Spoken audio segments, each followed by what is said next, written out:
Alright, mega love shoutout mga kabsat. Nandito tayo kay Attorney Rene Bueno. Pero syempre, kamustahin ko muna makasama natin. Carl Alejo, Ardean, mega love shoutout. Did she said she didn't apply for DOJ? Yes, sinabi po niya. Narinig ko rin kanina yan. Then, ano yun to? Truini, yes, Yeshua, shoutout, kabsat. Sino pa? Sino to? Archimendes Carrido, shout out kapsat. Simple pero may sins na nagsasabi si Sarah ng walang sins, walang grade school pinagsasabi. Yun lang. End time, kumakwan. Sabi niya false Asia raw, sabi ni Olby. Ayan, sino pa mga ang nakakainis si YouTube ngayon, no? Nilalagay niya ng kakaibang kwan, hindi yung mga casual na YouTube names natin, no? Mga kabsat. Okay guys, sa mga hindi pa nagla-like dyan, like and subscribe po tayo. Shout out mga kabsat. Tuloy na natin to. Alright, here we go. Pasok, Attorney Rene Bueno. Kickback sa flood control. Ombudsman to investigate Bongo and Company o Bongo's Company. Conflict of interest. Ito. 7 hours ago, nilabas po ito ni Attorney Rene Bueno. Pasok, Attorney. No need for a sound card, microphone, or Harang headphones. pa. Okay guys, huwag kalimutan mag-like and subscribe. Ilan na yung like natin? 134. Baka naman guys, no? Gawin nyo ng 200 yung like natin. Pasok, Attorney. Without any extra. Buenos dias, buenos tardes, mga amigos, mga amigas, sa aking mga kumpanyeros at kumpanyeras, pati na rin sa aking mga kayubi sa usapang batas. Magandang gabi po sa inyong lahat. Ito po ang inyong lingkod, Attorney Rene Bueno. Madaling araw na pala. Magandang madaling araw sa inyong lahat. Alauna ng madaling araw. Ngayon po ay susuriin natin ang mga alegasyon tungkol kay Senator Bongo at ang kanyang posibleng pagkakaugnay sa mga anomalyang proyekto sa pagkontrol ng baha sa ating bansa. Ito po ay isang komplikadong issue na kinasasangkutan ng mga koneksyon sa pamilya, mga kontrata sa gobyerno, at mga katanungan tungkol sa etika at legalidad, pati na rin sa integridad. Okay. So bago tayo mag-umpisa, tingnan natin sino ba ang mga pangunahing tauhan sa kwentong ito. Mga prime characters. Nauna siyempre si Bongo, isang senador, dating special assistant ng dating Pangulong Rodrigo Roa Duterte. Pangalawang bida, akala ko nga attorney noon, di ba? Nung first 3 years ni Digong, akala ko nga first lady yan eh. Laging dikit kahit saan mapunta. There you go. Tapos ngayon sasabihin niya wala siyang kinalaman. Putragis. So sige tuloy. Ama ni Bongo, may-ari ng CLTG Builders o yung tinatawag na Christopher Lawrence Tesoro Go. At ang pangatlo, si Alfredo Go, half-brother ni Christopher Bongo. At si Sara Diskaya, ang kontraktor, siyempre, yung CLTG Builders, Christopher Lawrence Tesoro Go na company, no? Construction company yan na pag-aari ng tatay ni Bongo na si Desidorio Go. Yung Alfredo Builders, kapatid naman yan ni Bongo. Ngayon, tingnan natin yung kung ano-ano ba yung mga aligasyon na ibinabato ngayon kay Christopher Bongo. So, ang akusasyon sa kanya, may posibleng pagkakaugnay siya sa mga multi-billion projects sa infrastruktura at siyempre sa flood control, no, na kung saan ginawaran ang kanyang ama at kapatid ng napakaraming kontrata simula noong 2016. So, titingnan natin bakit nakakuha ng malalaking kontrata yan, no, mula sa DPWH. At di umunoy nakuha sa pamamagitan ng joint ventures kasama si Sara Diskaya. Joint venture project sila dyan sa Davao, nag-umpisa yan. So, medyo kahina-hinala yung mga proyekto na yun, no? Joint venture, Diskaya at ang pamilya Go na lumakas ang negosyo pareho nila nung simula ng 2016. So tingnan natin yung conflict of interest. Yung pagkawad kasi ng kontrata ng DPWH sa ama at kapatid ni Bongo ay ito yung magpapataas ng alalahanin sa posibleng salungatan ng interest or conflict of interest. Ito ay mahalaga sapagkat si Bongo ay maimpluwensya na personalidad sa paggawad ng mga kontratang ito. He cannot deny that na very influential siya, lalo na noong 2016 hanggang 22. So, tingnan natin yung kaugnayan ni Senator Go kay Pangulong Duterte at ang kanyang posisyon bilang isang senador, siyempre, ay maaaring lumikha ng isang kapaligiran kung saan ang mga ahensya ng gobyerno ay maaaring makaramdam ng pressure na paboran ang mga interes ng negosyo ng kanyang pamilya. Siyempre, Duterte yang Bongo. So, tingnan natin yung detalye tungkol doon sa Christopher Lawrence Tesoro Go Builders, CLTG Builders. Yung mga proyekto nila na joint venture. 2017, yung mga proyekto ng CLTG Builders, no? In collaboration with Sara, no? Diskaya, no? Ay dumami yung kontrata nila. So, kaya sila nagsanib ng puwersa, no? Dahil malalaki yung mga proyekto.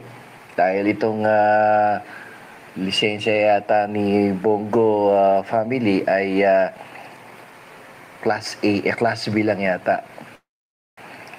So, itong kumpanya ng kapatid ni Bongo ay isa sa pinakamalalaking kontratista sa Davao City, no? Ayon sa datos ng DPWH. So mula 2007 hanggang 2017, ang CLTG Builders ay nanalo ng 1.85 billion na halaga ng mga proyekto sa infrastructure sa region ng Davao. Hindi kasama dito yung karagdagang 2.6 billion sa mga kontratang napalanunan sa pamamagitan ng joint ventures kasama ang iba pang mga kontratista kabilang itong Alfrego Builders. So talagang kopo nila ang kontrata sa Davao City nung sila pa ay mayor dyan at maging congressman din. Okay? So yung CLTG Builders, ginawaran niya ng 4.6 billion na halaga ng proyekto mula sa DPWH sa nakalipas na dekada. Nahigit sa kalahati ng kabuuang yun ay napanalunan noong 2017 lamang. Wala sa mga proyektong ito ay ginawad ng lokal na pamahalaan ng Davao City. Malinaw yan. I would highly recommend monday.com because it... Again guys, sa mga bagong pasok dyan, baka nakalimutan nyo mag-like. Gawin nyo ng 200 yung like natin, Mabsat. Salamat. 2017. Noong 2017, ang CLTG Builders ay nanalo ng mga kontrata sa DPWH na nagkakahalaga ng 399 million. No? At marami pang iba yan, no? Na mga joint venture contracts, no? Na kung kukumputin mo lahat, papasok sa billion. Sinabi nga ni attorney, sinabi ni Trillanes kapon, 7 billion. Alak na kamote. Billion talaga, attorney. So, dahil dyan, medyo nagkakabukingan. Siyempre, ang Bongo Kakabukingan. ay depensa at itinatanggi ang pagkakaugnay sa mga anomalyang proyekto sa pagkontrol ng anomalous transaction, anomalous projects sa Davao City at dito sa Luzon. So, dahil dyan, yung Independent Commission for Infrastructure ay nagsasagawa ng mga investigasyon sa mga proyekto sa pagkontrol ng baha dahil lumaganap na yung balita na maraming kickbacks dyan. Si Vice naman, Duterte, nagpahayag ng kumpiyansa na ang issue sa pagkontrol ng baha ay hindi hahantong sa kanya, ngunit nagdududa sa kumpiyansa ni BBM. Sa bagay na ito, iminungkahi niya na maaaring sinusubukan ng Administrasyong Marcos na iugnay si Bongo sa issue upang idiin siya at si Pangulong Rodrigo Duterte. So talagang medyo nangangamba na si Vice, no? Talagang papunta daw sa kanila ang mga kaso na to. So just in case napatunayan na nagsala itong mga to. Just in case. So dahil ito nga si Bongo ay nasasangkot sa mga anomalous projects, no, sa pagkontrol ng baha. So mabigat ang parusa dito, reclusion perpetua or life imprisonment, no, habang buhay na pagkakakulong. So hindi biro itong na hinaharap nila. Dito yung mga aligasyon na pumapalibot kay Senator Bongo at sa pagkakaugnay ng kanyang pamilya sa mga proyektong ito sa flood control ay higit pa sa mga headline lamang. Tinatamaan nito ang puso ng tiwala ng publiko, yung public trust at mabuting pamamahala. Sinuri natin ang isang sapot ng mga koneksyon. Sapot, gagamba. Ugnayan ng pamilya, mga kontrata sa gobyerno, at mga akusasyon na ng hindi nararapat na impluensya na nangangailangan ng mahigpit na pagsusuri. Totoo man o hindi ang mga aligasyong ito, laban kay Bongo, nagsisilbi silang isang malinaw na paalala ng pagbabantay na kinakailangan upang pangalagaan ng pondo ng gobyerno at ng publiko at tiyakin ang pananagutan mula sa ating mga nahalal na opisyal. Ang integridad ng ating mga proyekto sa infrastruktura ay direktang nakakaapekto sa kaligtasan at kapakanan ng ating komunidad.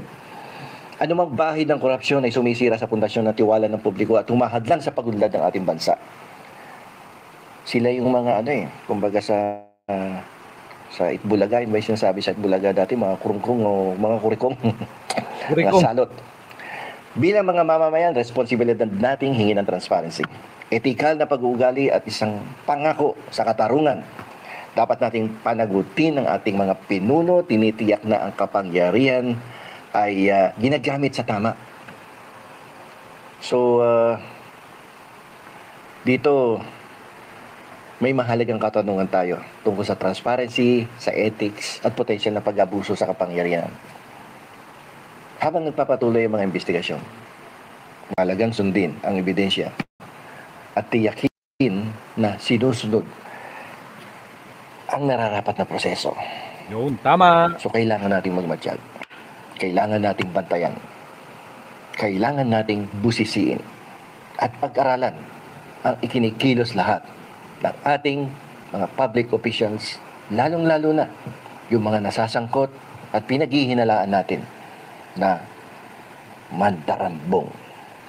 So, dito na lamang po. Ito po ang inyong lingkod. Salamat, Attorney.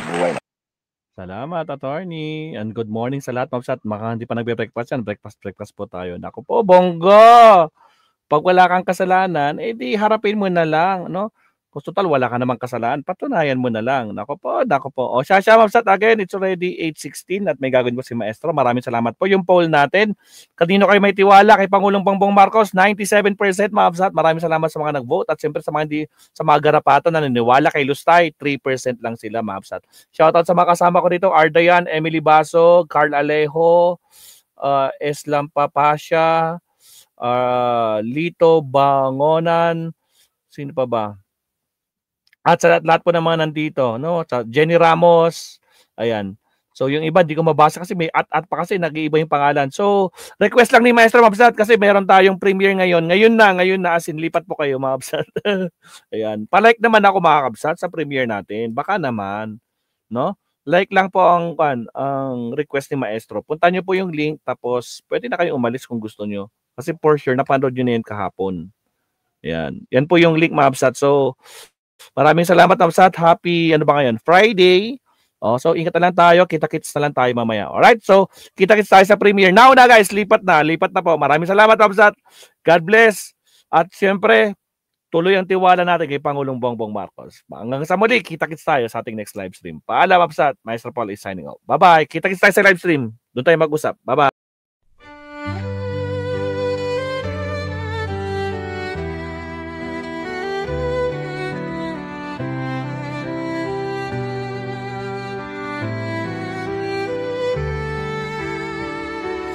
Bawat hakbang, tinik ang iyong daan.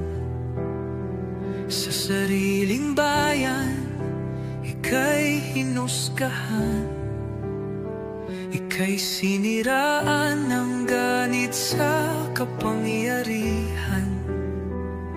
Agilang nagnakaw ng pera ng taong bayan, pinapasan mong lahat ng dusa.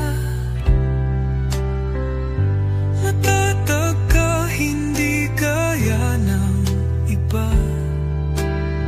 Ngunit kahit sugatan, kahit lumuluha,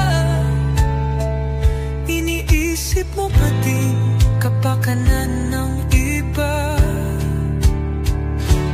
Bongbong, hindi ka kailanman iiwan. Loyalista hanggang dulo ay nandyan. Kasama mo kami sa lungkot mo at saya. Pagkat Pilipinas, ikaw ang pag-asa.